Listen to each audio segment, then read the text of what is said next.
Google tiene una serie de juegos semi-escondidos que tú también puedes jugar escribiendo las palabras correctas en su cajón de búsqueda.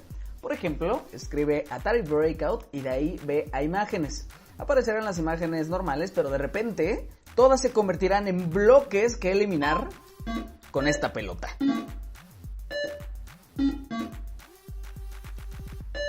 Felices horas de procrastinación, hipsters.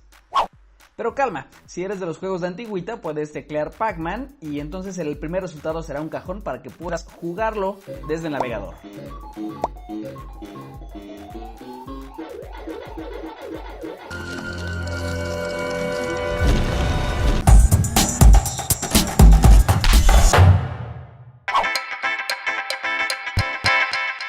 Si eres de las personas que escucha podcast, entonces muy probablemente has recurrido a iTunes, que es un muy buen motor de búsqueda.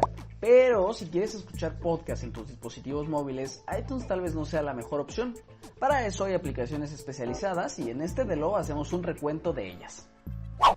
Si estás buscando entrar en esto de los podcasts, Podcast and Radio Addict podría ser tu opción.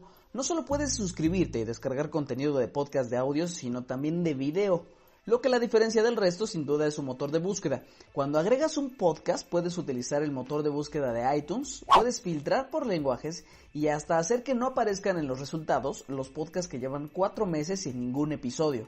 Lo malo, la interfaz repleta de elementos. Lo bueno, el motor de búsqueda que encuentra de todo. La versión de pago sin anuncios cuesta 43 pesos con 50 centavos.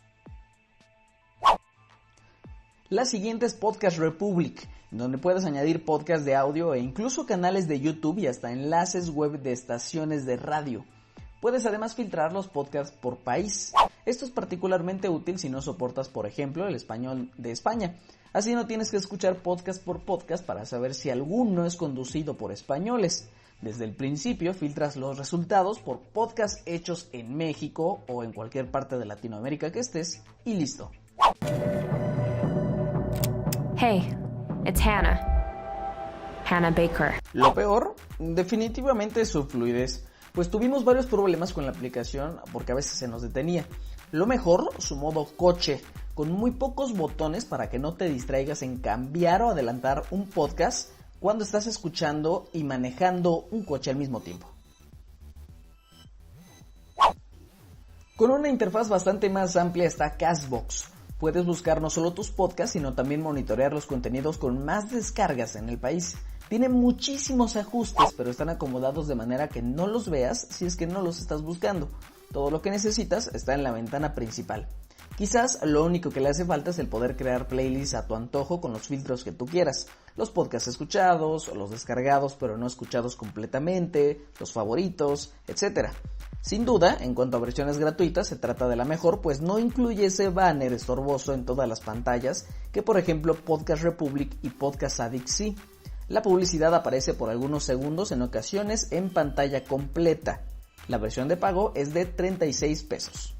Y por último, nuestra favorita. Se trata de Pocket Cast. Se nota que le invirtieron bastante en diseño. Su interfaz es la más bonita sin duda de todas las aplicaciones para podcast. Aquí sí puedes crear tus propios playlists con los filtros que tú quieras, aunque sin duda los motores de búsqueda tanto de Podcast Addict como de Castbox son mejores.